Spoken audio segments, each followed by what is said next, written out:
welcome to the final regular season week of Tiffin University Dragon Basketball Weekly. Hi everybody, I'm Snyder, voice of the Dragons. To my right, head men's basketball coach Tom Church. Hello coach, and welcome to a very rainy, ugly afternoon outside there, outside the Gilmore Student Center today. But lights are on in here, we got kids down there shooting basketball in the house, and it's the last week of the regular season. It's an exciting time right now. Happy to be here. Well, last week, a big week for we mentioned 2 weeks ago, your kids went on the road, the trip to Kentucky Wesleyan and Tribeca. We talked about how big of a road trip that was. You guys go down there and get the 2 wins, and you had to back it up. You had to complete it. That's great, but there's more jobs to be done. And your kids last week did those jobs. On Thursday, you got a home win against Northwood. On Saturday, a big road win against Lake Erie. Let's talk about the Northwood game first, Coach. On Thursday night, an 82-71 game where your kids shot 58% from the field. Yeah, that was a little bit of, that game was a little bit worrisome. We didn't want our kids looking too far ahead. Right. Didn't get off to the best start, but we just seemed to be able to grind out a win, especially on the defensive end in the second half. I thought we were much better, but like you said, we shot such a high percentage. We didn't settle for a bunch of threes. We went inside. We got some easy baskets. And we're able just to kind of extend that lead towards the end of the game. I give credit to Northwood. They came in here ready to play, but we did what we needed to do. They were a better team than I was anticipating. I only got to see a little bit of your game when you guys played on the road there, but when you look at the record, you think, but they came in, they had some pretty darn good ball players on that squad. They did. They're very young. They had some talented players, and the thing was we were a few guys short. We had some things going on. But we had some other guys be able to step up and play, and that's what we needed. So we were able to do what we needed to do, and we've been hanging our hat on the defensive end, and we got enough stops, especially like I said in the second half. Didn't play a great first half, but did what we needed to do to come away with the win. You can't put a run together with just the offensive end. You got to get some stops too, and a big 12-2 run in the first half gave you guys a little bit of separation. But then credit Northwood, they returned to within, they got to drag us to within one. Yep. And then you guys again went on a 10-2 run. So it's great to see your kids respond, especially to the adversity that the other teams provide them with their run and come back with one of your own. It was about 12 minutes to go. They got it within one, and then we were able to, like you said, get that separation needed, and then finish the game. So, we're winning ugly. I would say that was a game that we definitely won ugly, but it's a win, and it was at home, and it was one that was needed. And again, you as a coach, I think you worry about everything at this point, but not looking too far ahead, focusing on the moment. We did what we needed to do to focus, our attention to Lake Erie on Saturday. Winning ugly is not the easiest thing to do either, is it? No, it's not, and especially at this point in the season, you got guys that are nicked up, banged up.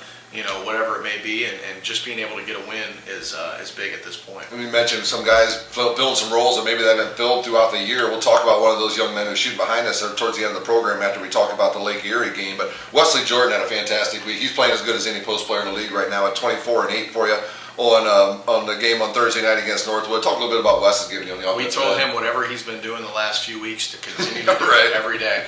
He has been tremendous, and we've needed him, and we knew that he was capable of that, but boy, he has played so well. Him and Josh Rivers both. I mean, at the forward position, those two guys, the way that they've been playing, go find me two better combos at the forward position right now than those two guys, the way that they're playing. So, Wes has been huge, and that goes back to our shooting percentage where we know where to go with the ball. We've been going to him, and we've been feeding him, and then the nice thing is that we've been playing off of him as well. So we've had some guys make some big shots down the stretch, but he's been able to kind of, I think, ease everybody's mind with being able to go to him and be a force inside. Certainly. Well, you mentioned Josh. Josh had 21, so between Wes and Josh on Thursday night, you got 45 of your 82 points. That's over 50%. So a lot of contribution coming from those forward positions. It's incredible. And not only are they scoring, but again, on the defensive end, what they were able to bring us, where Wes is guarding and Josh being able to just guard 1 through 5. Right. We can basically put him on anybody, and he can guard. Versatility in the defensive end when teams want to pick and roll against you is a huge benefit on your side of the basketball. Yeah, we've really got some size this year, so we're able to switch a lot more than we ever have. And when you're switching, it's hard for teams to kind of recognize that and then be able to play off of that. So. Well, you're not allowing them to create mismatches. And that's the big thing. And that's what we're doing on the offensive end. Teams are switching on us, and we're knowing where to go with the ball because we have 3 to 4 guys, I think, at one point that can post up at any point in the game.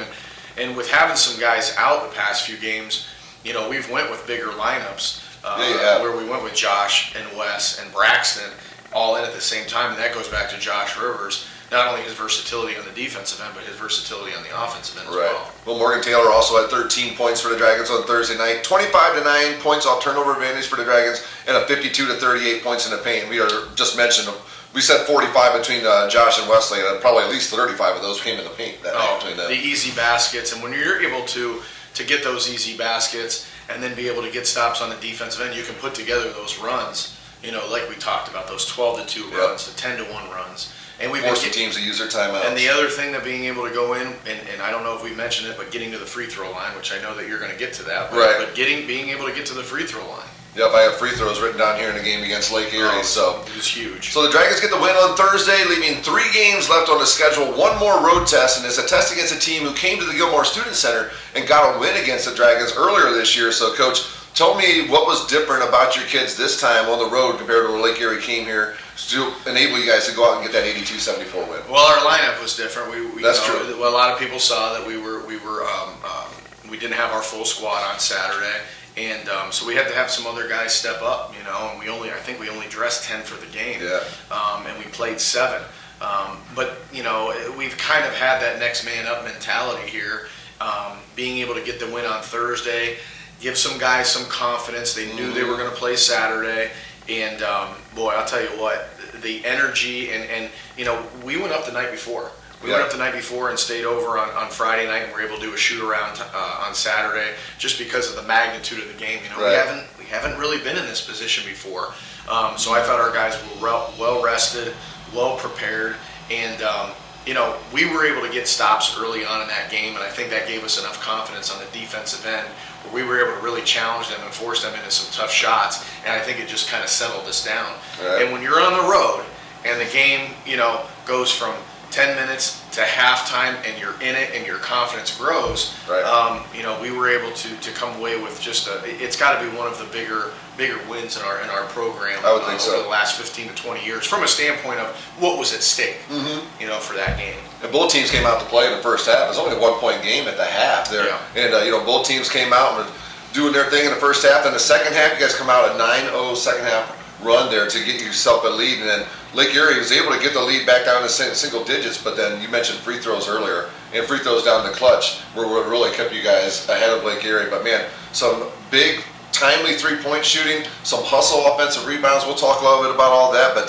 talk a little bit about that 9-0 run that gave you that separation in the second half. Yeah, the second half, it's probably some of the best basketball that we've played from about that 14-minute mark down to the 4-minute mark. It was just a wave of just winning plays that we made, and it was everybody that was involved was able to make them.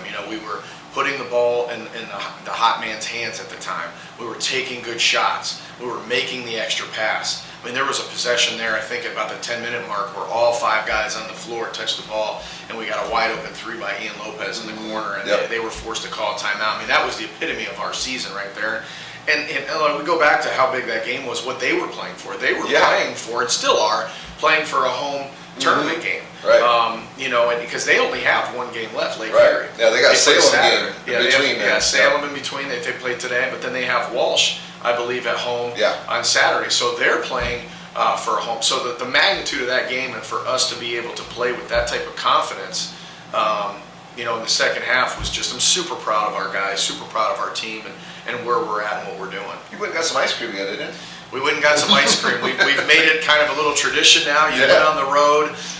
So whatever it takes, for us to get W's on the road, we'll do that. So, absolutely. Well, before we mention some of the guys who we seem to mention every week in our program as the scoring leaders, rebound leaders.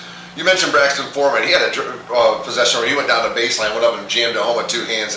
You can see your team exploded on the floor and on the bench. Just that aggression, getting to the basket and finishing it with the power was awesome to see from Braxton. We've seen him do it out here before. It was cool to see it on the road. Yeah, and I think, knowing, we went with a 7-man rotation, and I think those guys knew, like, hey, I'm going to play. They can relax. They know they're going to get those certain minutes, and I think it just kind of relaxes. But the pressure that Braxton and John had to play with, saying, like, hey, listen, like, we need you guys to step up right now. Braxton and John are both seniors. They're out of eligibility. There was a huge game for us to be able to get some production off the bench. And I'm telling you, the production that those guys, they won our hard hat, toughness award. But their stat line combined was just incredible. I think it was about 31 to 32 minutes that they played was just incredible. And not only the stats, but the winning plays that they made. And our starters played great. I mean, everybody played well in that game. All 7 guys that were inserted played well in our bench energy. But those 2 guys off the bench, and especially in that span, what they were able to do was huge for our team. The John he's mentioned is John Tenerovich, and just about every time I come in to do the program with the coaches, he's out here shooting, and he is right now, as a matter of fact, as well. So, John, not a lot of minutes early on in the season, but man, when you needed him to step up, you mentioned his senior, it's your last time to do it. He has really come through for you, and you mentioned the winning plays, the hustle plays. Had to be 3 or 4 offensive possessions at him just wanting that offensive rebound, not even being in position a couple times, just going and getting it, saving a possession. You call those the winning plays. It's so tough. You know, it's been a long year. And, you know, you try to tell guys, hey, like, be ready because you never know. I mean, we had no idea what was going to transpire over this last week and having guys out. And, you know, we're getting those guys back, but be able to have guys out. And, you know, his attitude has been nothing but positive in practice and being ready and getting shots up. And as a coach, I mean, it's such a nice example to use to say, hey, listen, like, look what he's done. Look what he's always been ready. Right. And for him, the last 2 games, and now he's found himself in our rotation. You know, he's found him where we say, hey, we've got to play him because of those winning plays that he makes. Right. So, you know, kudos to him, and I'm so happy for him. And his family was at the game at Lake Erie, and for him to be able to come out and play the way he did, like you said, the winning plays. I mean, not only the offensive rebounds, but if you look at the scoring off of those rebounds, those second chance points were massive in that game. Yeah, and his defensive efforts as well. I mean, the hustle, you can see it on his face, an intensity and a hustle. He's cherishing every minute he gets out there, and it's great to see. Absolutely. And the guy, the players, his teammates are so happy for him because Awesome. they know They know that the time that he puts in. So Right. we're creating those memories. We're not done yet, but we're creating those memories that are going to last, you know, for this season for sure. Dragons winners of 4 in a row, 3 of those 4 on the road as well. Wesley Jordan again, 23 points. Morgan Taylor comes in with 15. Josh Rivers 1 rebound away from a double-double with 11 and 9, and Ian Lopez a couple big threes for you and finishes up at 10 points. Yeah, and you know, we talked about our starters. I mean, the big shots that Ian hit. Trent hit a big shot. Mo's stat line, I mean, we was 15, 7, and 7. Yeah, you know? right. And then again, Wes and Josh. I mean, just everybody's contributions right now. You know, we're playing with so much confidence, and again, we're going back to the focusing on the now. We're not trying to look too far ahead. It's hard not to. I think we've said multiple times in here over the last 2 interviews. We'll know a lot more next week. Well, we don't know. What's so great about it right now is that every team, top to bottom, has something to play for in the conference. Even the teams who are not competing for a conference playoff spot still have that. They can, like I mentioned ODU before this, who we play here on Saturday.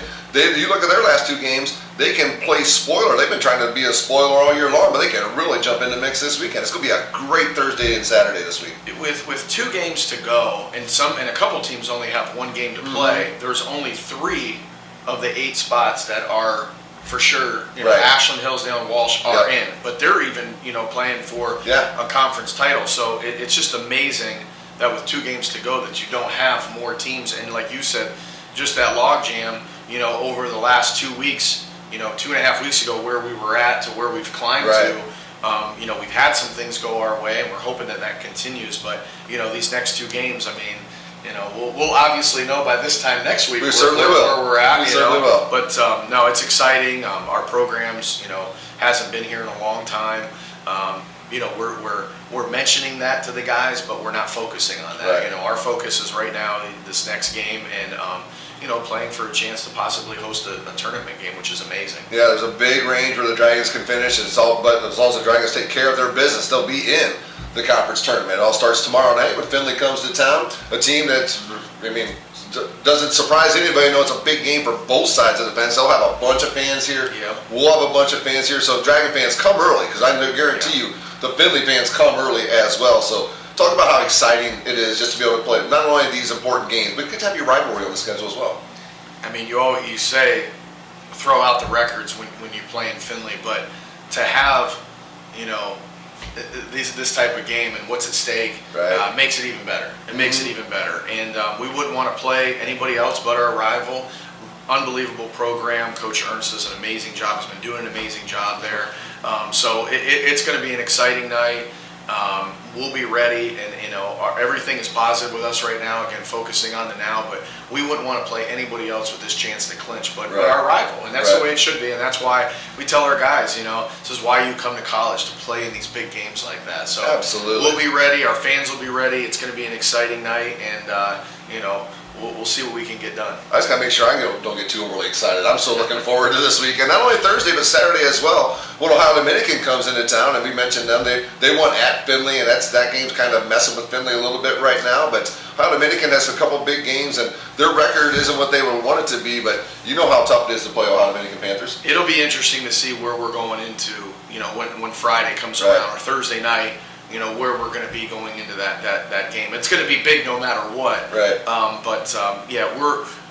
We're trying to say we have a 1-game season right now, and that's Thursday. And like I said, that's our main focus. And we've been pretty much since Saturday night when the scores came out. We've been trying to settle those nerves to know where we're at, because again, we haven't been here before, and that's the exciting part of it.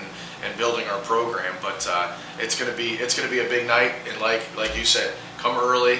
We want to see a lot of green in the stands. Absolutely, come early Thursday night. The women start at 5:30, and your game will be about 25 minutes after that one completes. So before we let Coach Church go, we got to talk about today being February 22nd, 2/22 on your calendar. That makes it National Division II Day. We've been putting out content all throughout the day today, and Coach Church played at Ashland, Division II program, coaches at the Division II program. Why don't you talk a little bit about what it means to be a Division II athlete, first from the player standpoint, and then a little bit from the coaching standpoint? Yeah, I think from a player standpoint, and nothing against the Division I, but I think sometimes you get into a little bit more of a business-like atmosphere, and that's the great thing about the Division II level, whether you're a player or whether you're a coach, is just that family atmosphere. Sometimes the campuses are a little bit smaller, but it seems like even the workplace is a little bit more family oriented. Well, this fits some kids perfect. And that's exactly right. I think at the Division I level you don't see a lot of programs where we have a varsity and a JV level, and we have a lot of different guys in our program. So I just think that again, nothing against the Division I, but I think the family atmosphere and the closeness and it not being more like a business-like production, at the Division I level is what can draw people to the Division II level. And how about from the coaching side of it? From how the handling of the players, the recruiting. It's going to be hard to recruit sometimes because you're dealing with a lot of different. But once you get them here, talk a little bit about the coach-player relationship. And I think you can have a little bit of a closer relationship with them, and I think it goes with everything. Like even our recruiting, it happens a little bit more later than I think the Division I level. Our recruiting right now, and for 23s and 24s is really ramping up. Where I think at the Division I level, it happens a little bit early. They're going after some of the younger guys, but I think like you said, having a little bit closer relationship with your players at the Division II level is a thing that you can have. So I've played in it. I've coached in it. It's really all I've ever known. I coached at the NAI level for 1 year, Division III level for 1 year. But I love the Division II level and the campuses and the camaraderie and the family atmosphere. Like they say, make it yours, right? Absolutely.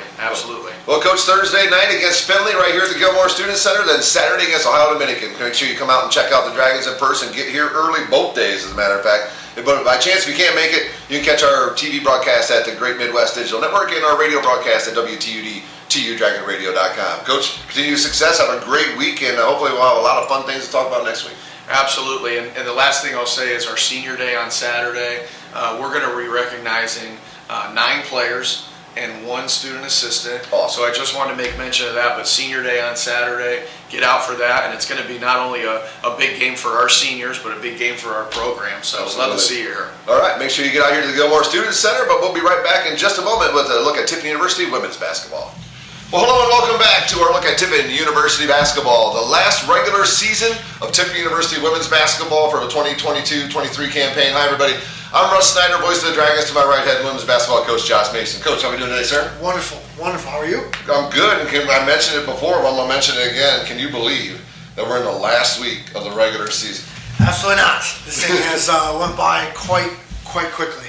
I told you, every year you get older, it goes by even quicker, and probably just seems like not that long ago the girls were reporting, you were getting your conditioning going, and that was kind of bittersweet for your seniors as they're getting ready to play their last couple games, but it's kind of cool too, they get to play both their games, their last 2 games, the home games right back here behind us in the Gilmore. Yeah, we're truly grateful we get our last 2 games here back at the Gill. So let's take a look back at last week where the Dragons had a game here against Northwood on last Thursday night. A game that the Dragons got off to a good start, 6-2 start in that game, and eventually ended up falling in that game 77-62. But talk about the start your kids got off to in the first quarter. Yeah, kids responded well, off the tip and did a good job getting us going. Northwood's a good team. Their pace is unbelievable. Yeah, you mentioned that last week, yeah, and you were right. Yeah, so we got kind of worn down a little bit, but our girls continued to battle and finish all the way through the fourth. And there was definitely growth from the first time we played them, but obviously we didn't get the result we were looking for. We got a good start to the second half as well, a 5-2 start to the second half, and you also got that game down to where you were like a bucket away from getting into single digits there in the second half before they pulled away with some foul shooting at the end. Yeah. Again, just a testament of our kids that until the buzzer goes off, they're going to keep fighting and keep giving all they got to see if we can cut a game close. And so kudos to them for not giving up. When I looked at some of the numbers of the statistical numbers for the players, they seem backwards. When you got Qatar Dejanette leading you in rebounding and Presley Feltner leading you in assists. Yeah, it doesn't happen that often. That is not. That's definitely an anomaly. There. It seems backwards. Yes, that is the truth. Yeah, Qatar had 14 points to go along with those 7 rebounds to lead you, and Presley Feltner, we said, had the 4 assists. But overall, in the game, though, your Dragons won the points in the paint battle, 34-30, and also at the bench, you got a 27-20 advantage off your bench points as well. Talk a little bit about who gave you some good minutes off the bench on Thursday night.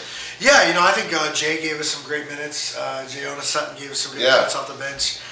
Sam always gives us a spark off the bench with her type of style of just being athletic and running around and causing havoc. I didn't realize she's a track athlete as well. Yeah. She's also going to be doing some track, so we're looking forward to seeing how she does there. Yeah. But I think, luckily for us, we're blessed with a bunch of kids on the bench that they know that when their number's called, we trust them to make an impact in the game. So whether they're coming in for 1 minute, they're coming in for 10, they're gonna pop up and do something for us. Well, we mentioned the same thing with Coach Church. Some players who maybe didn't get a lot of minutes early, getting some minutes now. Maybe it's just due to numbers, due to what's going on in the game. But like a girl like Carly Maple getting some minutes for you on Thursday and Saturday for you out here on the floor. Yeah, and those kids, when they get those opportunities, I'm sure Coach Church said the same thing. But when they get those opportunities, those are the kids you want. And you love to see when they're successful because they've stuck with you the whole time. They're in practice with all the other kids. They're doing everything that every other player has to do. So when it's their moment and they do something good for you, it's special. So we're happy to see Carla. She defended pretty well on Thursday, and we were definitely excited for her. On Thursday, the Dragons fell in Northwood, then a tough road trip to Lake Erie on Saturday, and Dragons again got off to a good start. 10-5 lead early on in that game, but second quarter struggles on the offensive end kind of doomed the Dragons on Saturday. Yeah. Second quarter was a struggle to put politely. Yeah, that's definitely. Our girls will say the same thing. We talked at halftime, and they're very self-reflective. In the second half we won. We won the second half. You did. In the fourth quarter, you started off with a 14-5 run. And so it's kind of been the tale of our season. We just struggle to put 4 quarters together, and we've shown glimpses of when we're really great and glimpses of when we're not so great. Well, we mentioned it before the season started, Coach. We knew it was going to be an offensive struggle for your kids sometimes. You weren't expecting a 3-point quarter that often, but you also had some 27, 28, 29-point quarters. You weren't expecting those either, so it'd be nice as a coach to have that consistent 17 to 20 every quarter. Yeah, I don't need to ask for much. I don't need a 30. But yes, a 20 or a 17, wouldn't be too bad. So right. We're hoping these next 2 games, that's how we finish. 41-41 on the boards that game. You guys held your own with Lake Erie at a 12-9 second chance points advantage for the Dragons. Qatar led you again with 9 points, and senior Savannah Richards 7 points, 5 rebounds for you, and her as well as Kirsten and Jada all going to be playing their last couple of games out here for you this coming Thursday and Saturday for the Dragons as seniors. Yeah, and they're proud of them sticking through this and going through the changes that we've had to go through here and bringing it every single day. So these 2 games I know are special for them and special for our program as well to see them through. And you've had a relationship with them as an assistant coach, right? Yep, them as well as Kennedy Halberts and others. Yeah, that's right. Yes. They were all here 2 years ago when I was, and I told them when I got hired, this being a dream of mine for many years, that the fact that they were the first class to be a part of it is special for me. So Right. I'm sure I'll get emotional on Saturday as well. But. Right. Well, Thursday the Dragons are here against Findlay, a big rivalry game for Tiffin, and then Saturday the Dragons here are against Ohio Dominican. If you haven't seen the highlights from the first Ohio Dominican game, I believe it's the most watched video that the athletic department has on Instagram right now. It's Katara Desjardins' buzzer beater from about 60 feet, 65 feet to send that game into overtime. So a lot of cool things to come out and see with your Dragons. It should be a very competitive game on Thursday night with Findlay, a game that your Dragons can go get. And then Saturday, finish it off on Senior Day. So a lot of reasons for the folks to come out this week and cheer on your Dragons on your last two home games. Yeah, absolutely. Definitely a good way to end the season with our kids, and we're hoping for two competitive games, and hopefully we can pull it out for us here in the Gilmore. Well, today is February 22nd, 2/22. That means it's National Division II Day, and Coach Mason has experience, as we've just mentioned, as a head coach and an assistant coach at the Division II level. Why don't you talk a little bit about the relationship between coach and player at the Division II level? Oh yeah, I think the best thing about the Division II level is the life balance it provides for our athletes, and I think because it provides that life balance, it gives us a platform to talk to these kids more about than just basketball. It's not necessarily just a business; it's a family-like relationship, and so. I know I enjoy every day that I get to work with them in practice, work with them in academic meetings, just being able to talk with them because, again, it just becomes more about basketball. So it's definitely been a great experience. That's why I love being a part of Division II athletics. Talk a little bit about the recruiting at the Division II level. Yeah, and then when you're recruiting at the Division II level, it's nice because you have that ability to award kids and all their hard work with some athletic scholarship money. But also, again, you're still providing the life balance for them and their family to not make this sport just strictly a job, where they still can maintain their passion and their love for it. So no, it's exciting as a coach for sure. It's exciting. So it's great. I love the parents, the interaction with the parents and everything. And the women's basketball program, I probably have some of my best interaction with the parents since I've started doing what I do here. So I love the Division II level as well. It's you mentioned that balance. They a lot of what the Division II preaches is that athletic academic balance. Yep. And then you throw in the life balance with family and faith and all that. It's a great place to be able to, grow yourself for a few years, become a part of something like a women's basketball program. That's a big part of it too. You learn a lot about yourself when you're a part of something like a team. Yeah, and when you're in a position to become selfless and serve your teammates, serve your community, serve your school, it definitely helps you with that self-identity that you're trying to find in college, and hopefully go make an impact on the world after you leave these walls. So, I definitely, D2 provides an awesome platform for me to see the growth of these kids, but mainly the thing I love most is the growth they have off the court. Yeah, it's pretty cool to see. It's a whole lot of fun to be a part of. So make sure you go out and celebrate National D2 today. We have all kinds of interactive stuff happening on the social media platforms all throughout the day today. Well, Coach, we'll get together next week and we'll kind of recap the season. If any of your seniors want to pop on and say goodbye one more time on the Coaches Show, go ahead and give them an invite. And it'll be a lot of fun to hopefully talk about a couple of wins and finish up their career. Absolutely. All right, he's Coach Josh Mason of the Tiffin University Women's Basketball Program, and this has been Tiffin Dragon Basketball Weekly.